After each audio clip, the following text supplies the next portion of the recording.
بسم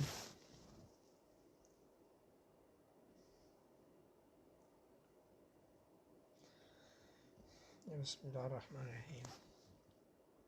آج کچھ چیزوں پہ بات کرنی اب بہت ضروری ہو گئی ہے، کیونکہ اب جیسے جیسے وقت گزرتا جا رہا ہے ہماری ٹینشنز بھی بڑھتی جا رہی ہیں۔ اگر ہم آج نہیں بولیں گے تو یہ ہمارے آنے والے نسلوں کو پے کرنا پڑے گا، اور جب ہماری نسلیں پے کریں گی تو یہ ہمارے لیے اچھا نہیں ہوگا۔ جیسا کہ اب سب کو پتہ کہ ملک پاکستان کے حالات کیسے ہیں، دن بدن ہر گزرتے دن کے ساتھ کیا کچھ ہوتا جا رہا ہے۔ 3 ماہ پہلے ملک پاکستان بالکل صحیح راستے پہ گامزن تھا، اور اچانک سے کیا ہوا، اور 3 مہینے کے بعد آج ہماری اکانومی کس سٹیج پہ کھڑی ہے۔ بلکہ پاکستان کے ہر ادارہ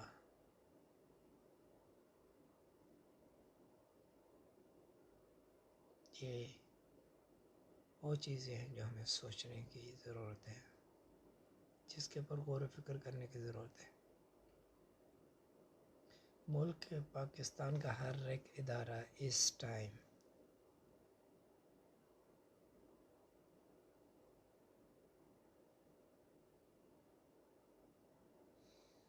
ایک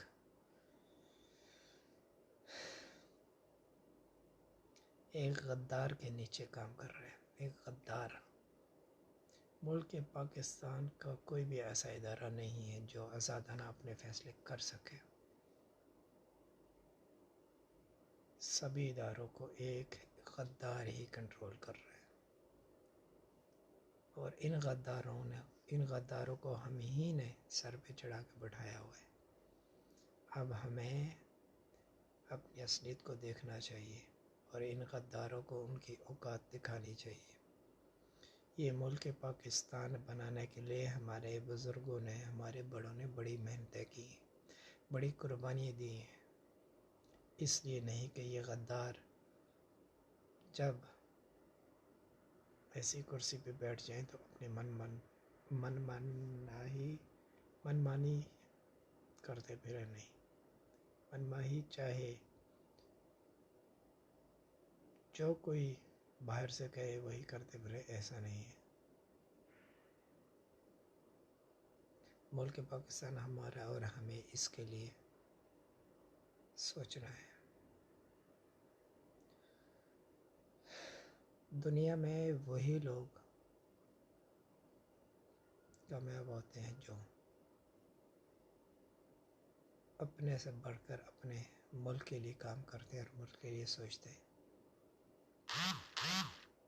اگر آپ لوگ سمجھتے ہو کہ آپ ہمیں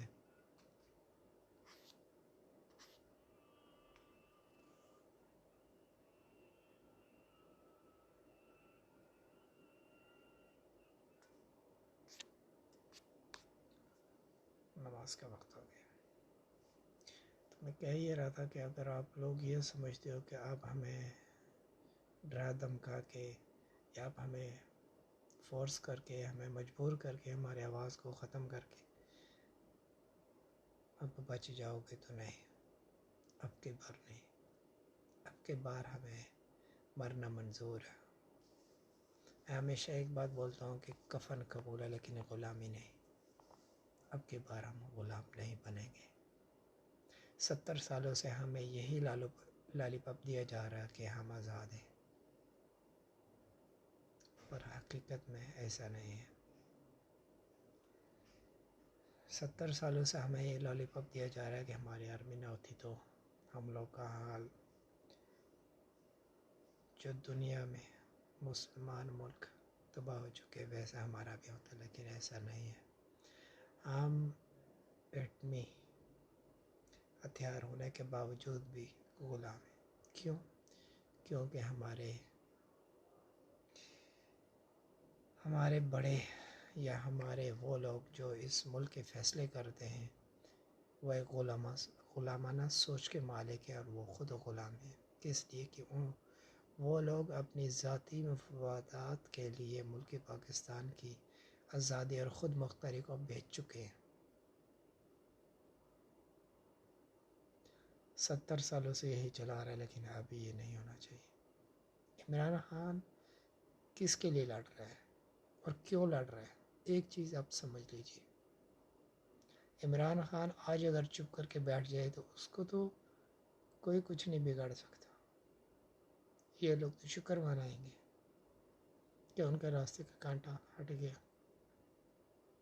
فرق آپ کو اور مجھے پڑے گا، فرق پاکستان کو پڑے گا۔ وہ پاکستان کے لیے لڑ رہا ہے اور پاکستان میں بسنے والے 22 کروڑ عوام،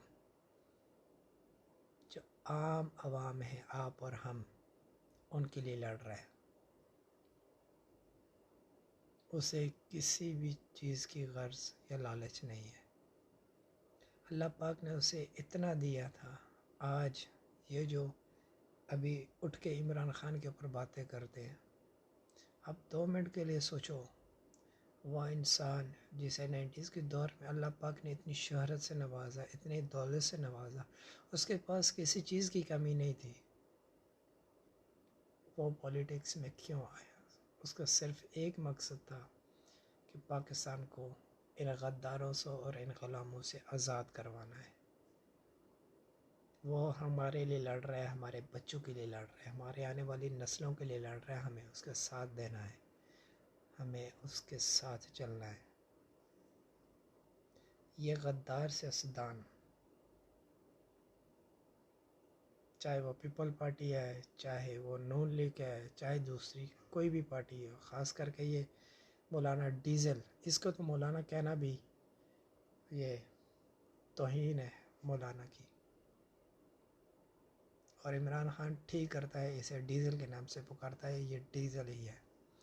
کتنے سال ڈیزل کے پرمٹ بیچ بیچ کے اس نے اپنے اثاثے بنائے ہیں، اور ان لوگوں کو جب ان کے اثاثوں کی بات کرو تو یہ جواب دینے کے بجائے ہمیں ڈراتے، ہمیں دھمکاتے ہیں کہ تم اپنا منہ بند رکھو۔ نہیں جناب، ہم یہ پوچھیں گے تم سے کہ تمہاری ذاتی حیثیت کیا ہے، تمہاری انکم آف سورس کیا ہے، کس ذریعے سے تم نے یہ لاکھوں کی زمینیں اور یہ جائیدادیں بنائی ہیں۔ عمران خان 90s کے دور میں امریکہ میں رہتا تھا، باہر یورپ میں، اس کے پاس اتنا سب کچھ تھا کہ وہ چاہتا تو ساری زندگی وہاں آرام و سکون کی زندگی بسر کر سکتا تھا، لیکن نہیں۔ وہ ایک برانڈ ہے، وہ ایک سوچ ہے، وہ ایک لیجنڈ ہے۔ تم جیسے گھٹیا لوگ اس کا نہ کبھی کچھ بگاڑ پائے ہیں اور نہ اس کا برابر ہی کر سکتے ہیں۔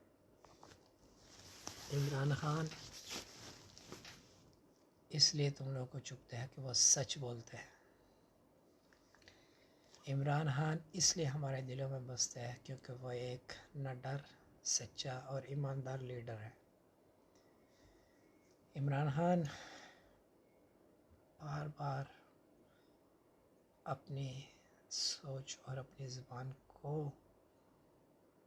بہت بہت بہت کنٹرول کر کے ہمیں بہت کچھ بتا گیا۔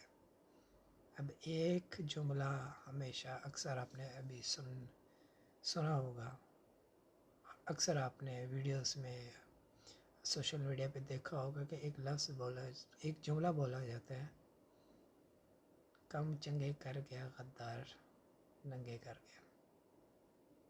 اس کا مطلب سمجھیے اس کے پیچھے کیا ہے۔ جو ہمیں لالی پاپ دیے جاتے تھے نا، اس کے پیچھے چھپی حقیقت کو جانیے۔ ہمیں آرمی سے بے تحاشا محبت تھی ہے اور ہمیشہ رہے گی، کیونکہ اس آرمی میں عام جو سپاہی ہیں وہ ہمیں اپنے دل سے اور اپنی جان، اپنے وجہ سے زیادہ عزیز ہیں، کیونکہ وہی لوگ حقیقت میں ملک پاکستان کے بارڈرز پہ جا کے لڑتے ہیں، وہی لوگ دشمنوں کے ساتھ لڑتے ہیں،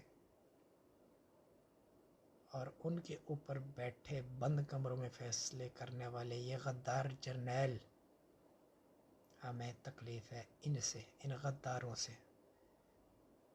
ملک پاکستان کے فیصلے کون کر رہے ہیں؟ کسی بھی ادارے کو آج آزادی ہے؟ نہیں، ہمیں پتہ ہے کہ ایک آرمی چیف پورے پاکستان کو کنٹرول کر رہے ہیں، اور ایک آرمی چیف عدالتوں کو اپنی ڈکٹیشن دیتا ہے کہ کس کے خلاف فیصلہ دینا ہے اور کس کے اگینسٹ۔ ہمیں پتہ ہے میڈیا چینلز کو کون کنٹرول کر رہا ہے، میڈیا چینلز کو کون ڈکٹیشن دے رہے ہیں۔ جناب، آپ اگر یہ سوچ رہے ہو کہ آپ امریکہ کے ڈالر بہ ہر ایک چیز کو خرید سکتے ہو تو یہ آپ کی بہت بڑی بھول ہے۔ ہم عوام جو پہلے آپ کو ایسے کرتے تھے نا، اب ایسے کرتے ہیں۔ کیوں؟ کیونکہ تمہارے اوقات ہمیں پتہ چل چکی ہے۔ تم لوگ غدار ابن غدار ہو۔ تم جیسے لوگ کچھ سعودیہ جا کے بیٹھ گئے، کچھ دبئی میں جا کے بیٹھ گئے، کچھ آسٹریلیا میں جا کے بیٹھ گئے، اور تم اپنی ذاتی مفادات کے لیے اور اپنی نسلوں کے لیے جو مفادات تم لے رہے ہو نا، ان کے بلبوتے تم ابھی بیلجیم جاؤ گے، اور یہ عوام یہیں رہے گی، اور یہ عمران خان یہیں رہے گا جو بار بار ایک چیز کی اقرار کرتا ہے کہ پاکستان میرا ہے، اور وہ یہ بات اچھی طرح جانتا ہے۔ اس نے ہمیں یہ چیز اسی نے کہا ہے کہ عمران خان سے زیادہ اس ملک کو اس فوج کی ضرورت ہے، لیکن اس جرنیلوں کی نہیں، ان غدار جرنیلوں کی نہیں۔ کل کو تم ہمیں کہتے تھے کہ محسن داوڑ اور یہ ٹی ٹی پی والے راہ کے ایجنٹ ہیں، یہ غدار ہیں، اور آج تم نے انہیں کو ہمارے سروں پہ مسلط کر دیا ہے۔ نون لیگ والے، یہ پیپل پارٹی والے، ایم کیو ایم والے، سب کو تم نے کیا کہا تھا کہ یہ ملک دشمنوں کے ساتھ ملے ہیں، اور آج انہی کو ہمارے سر پہ بٹھا دیا، اور آج ہمیں تم یہ کہتے ہو کہ ہم تمہیں کوشچن مارک نہ کریں، تم سے سوال نہ پوچھیں۔ کیوں؟ تم خدا ہو؟ نہیں، تم ہمارے ٹیکس کے پیسوں سے تنخواہ لیتے ہو۔ کچھ چیزیں سوچنے کے لیے۔ جنرل آصف غفور صاحب کو کیوں سائیڈ لائن کیا گیا؟ ان کو کیوں آرمی چیف نہیں بنایا گیا؟ جنرل حمید گل صاحب کو ان کی ایک ایک چیز، ایک ایک بات آج سچ ثابت ہو رہی ہے۔ وہ وقت کا ولی بندہ تھا، ولی اللہ تھا، جو ایک ایک بات سچ سچ ہمارے لیے کر گیا۔ ان کی ایک ایک بات کو سمجھو، پاکستانیوں سمجھو۔ جنرل فیض صاحب کو کیوں نہیں آرمی چیف بنایا گیا؟ ان کو کیوں سائیڈ لائن کیا گیا؟ اور یہ سیاستدان دو کوڑی کی یہ لوگ اٹھ کے ان جیسے عظیم جرنیلوں کے لیے بات کریں گے، جنرل فیض صاحب کے لیے جنہوں نے افغانستان میں امن کے لیے ان کی بے بہار محنتیں ہیں اور ان کی لگن ہے، اور کتنے ہمارے وہ گمنام ہیرو جو ملک پاکستان کی خاطر اپنی ذاتی مفادات کو ترک کر کے گمناہی کے راہوں میں گم ہو جاتے ہیں، لیکن صرف نام پاکستان کے لیے اپنی شہادت دے دیتے ہیں۔ اور وہ ہمارے سپاہی جو بارڈر پہ لڑتے ہیں، عام سپاہی جو آپ اور ہمارے گھر میں سے گئے ہیں اس عظیم فوج کے لیے، ان کی خون کی قیمت یہ جرنیل لگاتے ہیں۔ کیا ہمیں نہیں پتہ کہ بند کمروں کے پیچھے کون فیصلے کرتا ہے؟ بند کمروں کے پیچھے کون بیٹھا ہے؟ تم جیسے غدار بیٹھے ہیں۔ یہ عمران خان کو کہنے کی ضرورت نہیں، ہمیں پتہ ہے، ہمیں بھی اللہ پاک نے عقل دی ہے، اور یہ ہماری آنکھیں اب کھل گئی ہیں۔ تم چاہے جتنے مرضی میڈیا کو خرید لو، امریکہ کے ڈالر سے تم لوگ کے منہ بند کر دو، لیکن ہمارے منہ بند نہیں ہوں گے۔ اور میں یہ ہاتھ جوڑ کے اپنے ملک پاکستان کے پاکستانیوں سے اور ملک پاکستان کے ہر شہری سے گزارش کرتا ہوں کہ پلیز اپنے آنکھیں کھولو، پلیز نکلو پاکستان کی خاطر، نکلو اپنے آنے والے نسلوں کی خاطر۔ اگر آج ہم چپ ہو گئے تو یہ ہماری آنے والی نسلوں کو پے کرنا پڑے گا، اور تب بہت بڑی قیمت ہمیں چکانی پڑے گی۔ 70 سال ہو گئے ہیں ہمیں آزاد ہوئے کہنے کے لیے، لیکن آج بھی ہم غلام ہیں۔ ہماری آزادی کہاں ہے؟ کیا کوئی بھی ایک ادارہ یا ملک پاکستان کا ایک شہری آزادی سے اپنی رائے دے سکتا ہے؟ نہیں۔ اپنی زندگی گزار سکتا ہے؟ نہیں۔ اس ملک کے اوپر ان وڈیروں کا،